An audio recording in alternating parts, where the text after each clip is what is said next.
things we just can't know, but we can keep trying to understand more and more about our behavior, except if we want concrete scientific answers of where we came from and where we go after we're dead, those answers aren't available. I would describe my grandfather as a little bit cantankerous, quite particular, extremely loving, extremely intelligent and driven to always find out new information and new answers and just new thoughts that might exist out there in the world. He had a sparkle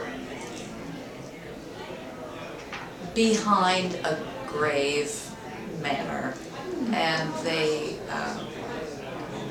were constantly in interplay, and it was just a lot of fun and well worth waiting to hear what he would say next. Bob was this solid, quiet presence. He was so smart, so well read, and just delightfully wry sense of humor. Husband, father, grandfather, manager, intellectual, spiritualist, administrator, mentor, cyclist, clarinetist, confident, best friend, best man, yes, at my wedding, best man. Leader, thinker, photographer, skier, stockbroker, tennis player, music lover. Dad, you had a great curiosity about the nature of the world and thought a lot about how to live in it. I was making a delivery down at the Cedar Hills shopping center, and he was there with his bicycle.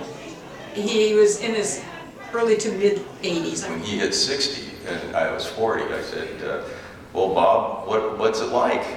And he looks at me and he goes like, well, he says, you're going to be amazed at how soon you got here. So I'm here today because Bob Murphy changed my life. Bob's initial challenge to start something has grown into a successful nonprofit now called Reading in Motion, which employs 25 people, whom I lead, and which helps young students in Chicago schools learn to read through music and drama.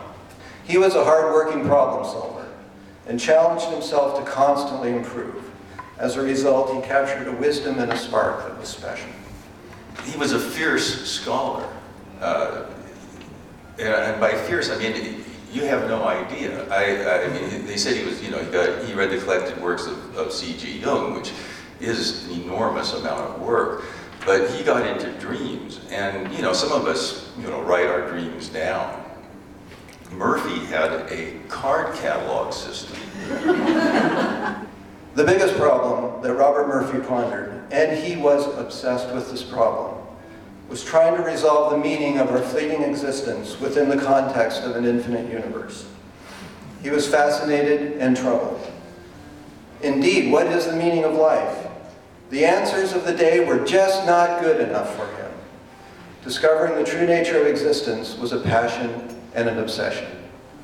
So I believe it's important that we not overdo being Jungian so much as appreciating what the genius of Jung brought to the world. Watching him at the end as well was really amazing because his last few years were very difficult. They weren't easy, and he just greeted every new challenge with a lot of grace, and he was not the most graceful person. I think Jung did a great deal to loosen up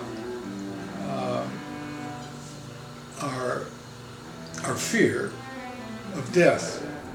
People talk about all the things that he overcame in his life.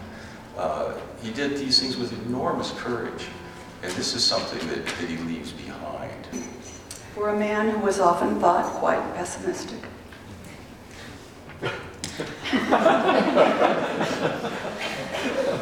A few moments, really within a half an hour before Bob died, his daughter Siobhan phoned, and they had a conversation that was so